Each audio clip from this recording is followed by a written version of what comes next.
One of the most important, if not the most important thing you can do with your spouse and with your family can be done at home for free, and it can be done quickly. And it's prayer with your spouse and prayer with your kids.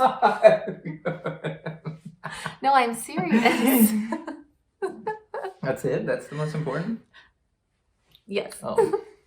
Well, there are many different ways, you could say, to pray, and the Catechism goes over a number of them.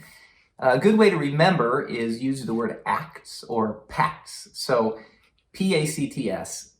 P-A, thank you. Thank you. So P-A, prayer, praise and adoration. C, contrition or confession. T, thanksgiving. S, supplication or intentions. And all of these are good ways to pray, and we should do all of them, and all of them in our home together with our spouse and our kids. Really, we should be living a life of prayer. But there's one special kind of prayer that we want to focus on today, and this takes a specific time and a specific place, and it'll have the most benefits for you spiritually, and then everybody individually as a couple or as a family. So we're talking about daily mental prayer with your spouse and daily mental prayer with your kids. We've already talked about how to do this individually in another video on daily mental prayer, but we're just going to review it really quick to help you establish this habit, or maybe reestablish it if you've done this before, or just to affirm what you're already doing. So to do mental prayer, you read something, then you reflect on it, and then you resolve. So again, you want to read something spiritual. The best thing to read is the Gospels or Scripture, but you can also read a different spiritual work. But when you're doing this with your spouse or with your kids, you might have somebody who can't read. There's nobody over there. But if your kids can't read, of course you can read to them, or your husband. And he's fine. Yes. He's great. He's the best. He's all the better for it.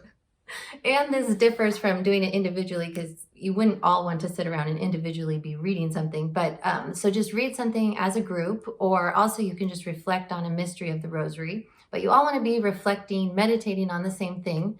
And then just like an individual prayer, everybody will reflect on it, what hit them individually. They'll just allow whatever's been read or said to just sit with them and dialogue in their heart with the Lord. And then whatever you did reflect on, you always want to make sure you resolve to do something to put that into practice. So to make a practical resolution with it. A couple stories from our experience, and this isn't to say be like us. Please don't be like us if you want your marriage and family and prayer to go well. But we've done this for years, and we didn't make it up, of course. The church did. But we've had our even as low as 5-year-old kids then take what we have done in family prayer and done this individually, which is a real comfort to parents, especially to us, if you feel like you're failing, your example's no good, what you're teaching is not the best, that they're listening to a voice other than yours. They learn how to listen to Christ. So that's a great family story that kids have picked up from this. And a good couple story is, to be honest, for many years, we did couples prayer. We did pray each night, but we didn't have anything that really hit us or seemed to work too well. We just say a few prayers or a few intentions. And we do some spiritual dance, Anyway, but somewhere along the line, Christy prays every morning, mental prayer. I pray my mental prayer every morning. And so we started saying, hey, what did you pray about? And what did you pray about? And so then we would together do a decade of the rosary, and I would get to meditate on what Christy had meditated on in the morning, and Christy would meditate on what I had meditated on. And the great thing is, it showed us always the important parts of our life, what the other's thinking about, what the other's worrying about, what the other's working on, and also especially how God is working with the other person. So that's just to say that this has great benefits, yes, spiritually, but also really personally in your marriage and family.